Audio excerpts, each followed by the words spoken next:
been a pretty good week on YouTube. I've been talking about the efficiencies in the government, this new Doge program, and I'm getting a lot of good feedback, a lot of good views. I hadn't had a bad day since I started this, so figured I'd keep it up until things started going south, because I'm going to be honest, I'm really enjoying looking and watching all this. It's you know, I keep waiting for the other shoe to drop, but it doesn't. So it's kind of amazing. In the last few videos, I've been reporting that, of course, you know, the administration has been sued over and over again already, trying to stop the efficiencies. Well, look at this, tax waste, fraud, and abuse. And they're trying to stop that. No. We oppose stopping waste, fraud, and abuse. Well, let's see, last Saturday, a judge stopped the administration from allowing, let me explain this, people to quit their jobs, their federal employee jobs. So what the administration did was offer them like 6-9 months something pay if they would quit in September. Something like 75,000 people accepted this offer. Well, the judge said, no, you can't do that. No, can't do that. Well, it was appealed or went to a different judge. I don't think it was appealed. I think it went to a different judge. I don't understand all that, but so it went to a different judge, and they held it over until I think last night. And that judge said, this is insane. Wait a minute. You're telling me that a person can't quit his job if he wants to quit?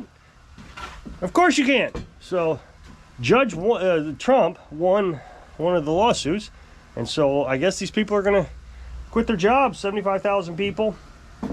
So I thought that was good news. You know, I just keep waiting for that other shoe to drop, and it just hasn't yet. The other one is Trump wanted to freeze money to just figure out where the money was going to. And of course they said you can't do that because Congress has already allocated all that money. Well, in a previous video, I told you that previous presidents have froze programs before, even though Congress had allocated the money. And one example was the border wall. Congress approved the border wall money when Trump was in office. Well, when Biden got in office, he froze that money. He didn't build on to the border wall anymore during his entire term. And he made excuses like need to do EPA studies and wildlife studies, and so they just never spent any. As a matter of fact, the materials that they had on hand for the border wall, the steel, they started selling right at the end of the term. So not only were they not spending it, they were collecting money on it. So there was some precedence to this, that you can freeze money. Well, since the president is responsible for allocating money that Congress has authorized, it is, according to a judge last night, the president's responsibility to make sure the money is going to the correct places. So the judge said, yeah, you can freeze that money. You don't have to spend it. And then, of course, as soon as all that happens, then New York City is mad. So it was originally reported that $59,000 went to a hotel, or I said thousand, $59 million went to a hotel while Trump was president to help house border crossers. It all got confusing. So let's see, the Homeland Secretary, Kristi Noem, they clawed back that money. So I guess they just canceled the check or whatever it was. So now they got the money back. Well, it turned out it was $80 million. And New York is claiming that it was part of a grant. It didn't go to the hotel, it was part of a grant. So they got $80 million. Now, in this talk, while they're talking, they said, but $19 million of it was designated to go to hotel housing the illegal immigrants and feeding them and all that stuff. And they said that was approved by Congress. Well, I'm confused by that, so I'm sure there's going to be a lawsuit, because how do you house illegal immigrants when it is a federal crime to house illegal immigrants? So does that mean Congress wrote a law that violated the law? So I doubt it. I don't know. I'm sure that's going to be a big lawsuit. We'll see. So, I don't know. I just thought I'd keep rolling on here. I'm going to interrupt this video real quick, and I'm going to ask you to get to the end of this video, click the up next box. It'll take you over to my other channel, and we're going to be working on a push more. And I'm sure that everybody is going to be running into this problem with their lawn equipment at some point. So I'm sure I can help you fix it pretty easily. Also, there'll be a link in the description and in the pinned comment. One of the things you have to understand about government, it doesn't run like a business. If a business sees that they have too many employees doing a job, you got 2 employees doing a job that you can do 1. Now, as I've told you in the past, I was a process improvement manager, quality improvement manager. So in order to improve quality, you had to improve processes. So you got an assembly line and parts are rolling down it, and what you try to do is make sure that every part that passes this individual is timed correctly so that individual can do his job. So let's say this guy's just screwing a nut on. That's all he does all day, just screwing that nut on. Well, you want to make sure that he's not sitting around waiting for the next piece to come down line, because that's just wasted time.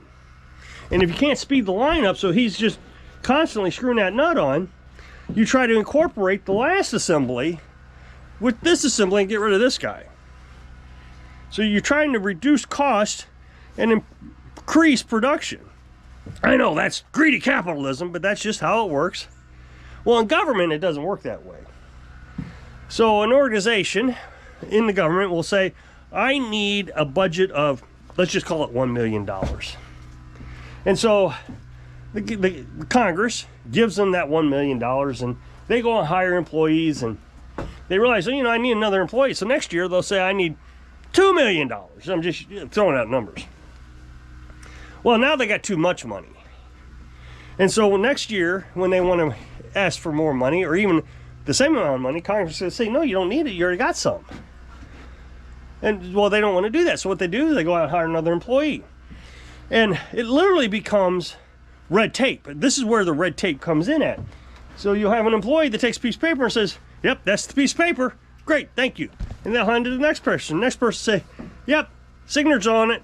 Hand it to the next person. The next person say, yep, Social Security's on it. Hand it to the next person. Next person say, yep, address is on it. And it just keeps going down the line. Instead of that one person saying, yep, address, Social Security number, name, signature, it's all there.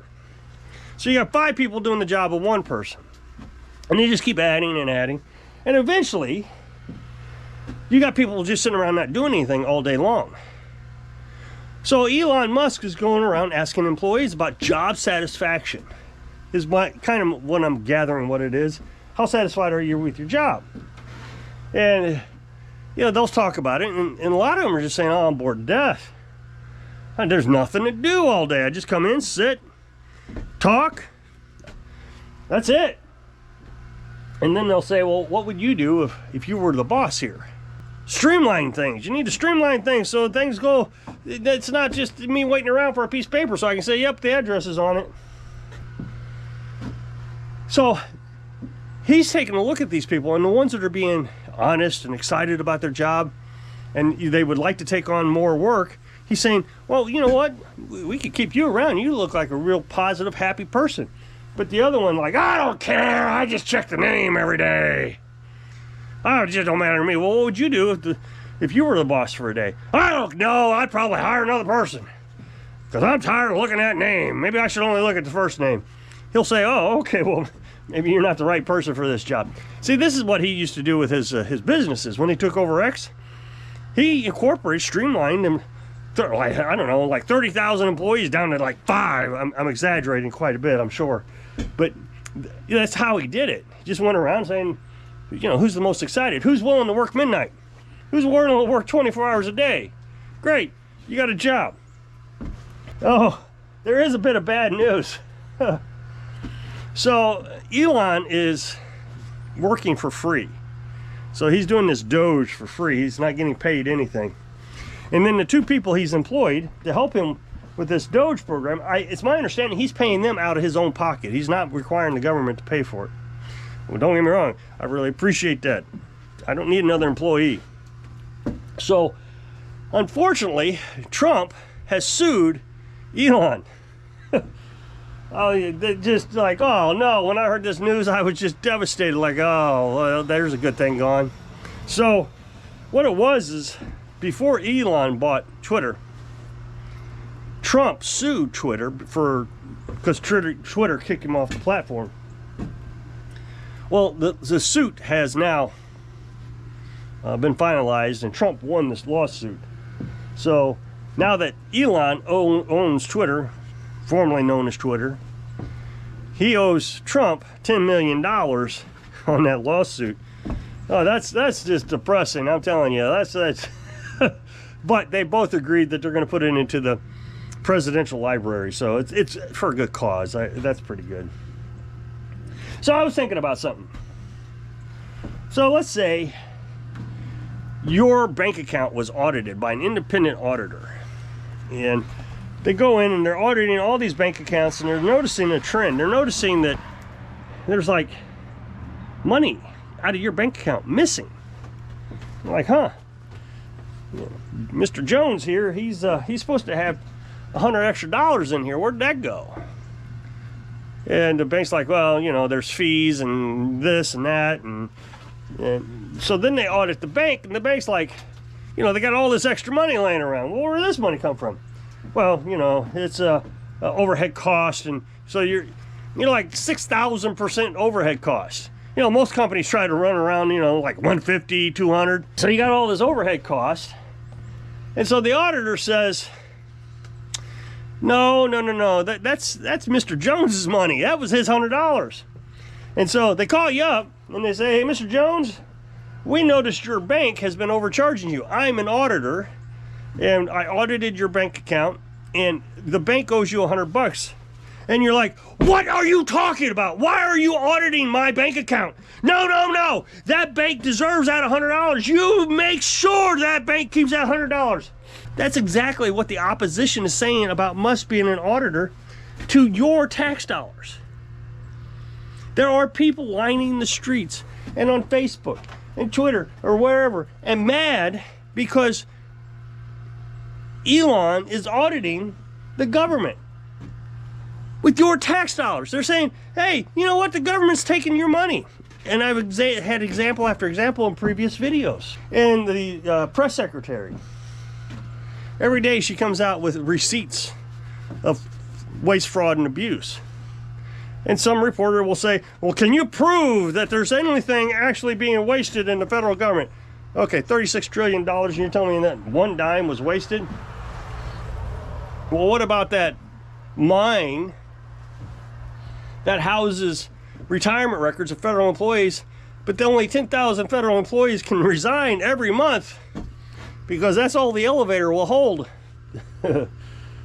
No, it's ridiculous. I think people come on this channel and tell me, I'm wrong. Elon's a crook. He's stealing your money. Well, okay, if he's stealing my money, at least I know who to sue. But when the federal government's suing my money, I'm not even allowed to sue. See my point? If Elon's stealing my money, I know who to arrest and throw in jail. But with the federal government, I have no idea who I can arrest and throw in jail. So, fine. He's stealing my money. I hope he finds every dime that the government has stole, takes it back, puts it in his pocket so I can throw him in jail and he can pay me back. You see? I mean, the ridiculous idea of we don't want an auditor because the auditor might be stealing your money. You have no evidence of this. It's just what you hope that will happen, I guess. I don't know. So I'm pretty excited about this. I'm going to keep up this type of format for a while until I see things getting going downhill with it. So if you'll click this up next box, it'll take you to a video where I was working on a push more on my other channel. It's a brand new channel. So I hope I can inspire you to get audited so you can live your dreams. Thanks for watching.